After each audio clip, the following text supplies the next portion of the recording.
Welcome to vlog Tamil. இன்றைக்கி நம்ம என்ன vlog பார்க்க போகிறோம்னு பார்த்தீங்கன்னா, அம்மா கடையை காமிச்சோன்னே கண்டுபிடிச்சிருப்பீங்க. அம்மா கடையில் ஒரு vlog தான் ஃப்ரெண்ட்ஸ். என்னென்னு பார்த்தீங்கன்னா, அம்மா கடை வந்து பார்த்திங்கன்னா, அம்மா தைக்கிறதுக்கே டைம் கரெக்டாக இருக்கிறதுனால கடையை க்ளீன் பண்ணாமலே வச்சுட்டாங்க. ஸோ அதனால் எனக்கும் லீவ் இருக்கிற அன்றைக்கி நாங்கள் கடைக்கு வந்து எல்லாருமே க்ளீன் பண்ணிகிட்டு இருந்தோம், நானும் அம்மாவும். ஸோ ஃபஸ்ட்டு வந்து பார்த்திங்கன்னா, அந்த ஷெல்ஃபை தான் துடைச்சிட்டு இருந்தோம். அந்த ரேக்கில் உள்ள இதில் தான் எடுத்துகிட்டு அதெல்லாம் துடைச்சி நான் வந்து அரேஞ்ச் பண்ணிகிட்டு இருந்தேன். அதை அரேஞ்ச் பண்ணிகிட்ருக்கிற கேப்பில் வந்து அம்மா வந்து அவங்க மிஷினை க்ளீன் பண்ணிகிட்டு இருந்தாங்க. அப்புறம் அந்த டேபிளில் உள்ள 2 ட்ராயருமே நான் க்ளீன் பண்ணிட்டேன்.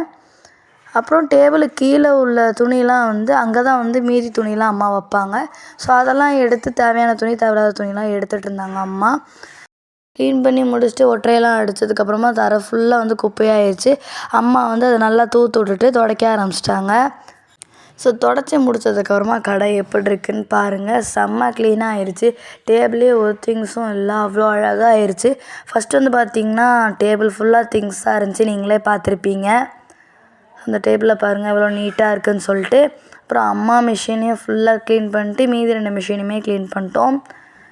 ஸோ அதுக்கப்புறமா வந்து பார்த்திங்கன்னா இந்த ரேக் ஃபுல்லாமே எடுத்து அழகாக வந்து அடுக்கி வச்சிட்டோம். இந்த குட்டி பூஜை ரூமையுமே க்ளீன் பண்ணிட்டோம். அம்மாவுக்கு அதுதான் பூஜை ரூம் கடையில். எல்லாத்தையுமே நீட்டாக க்ளீன் பண்ணதுக்கப்புறமா வந்து பார்த்திங்கன்னா கடையே ரொம்ப ஃப்ரீயாக இருந்த மாதிரி இருந்துச்சு. இந்த குட்டி ட்ரெஸ் எப்படி இருக்குன்னு மறக்காமல் கமெண்ட்ஸில் சொல்லிடுங்க. அதோட இந்த விலாகும் முடிஞ்சுச்சு. தேங்க்ஸ் ஃபார் வாட்சிங். அடுத்த விலாகில் பார்க்கலாம். பாய்.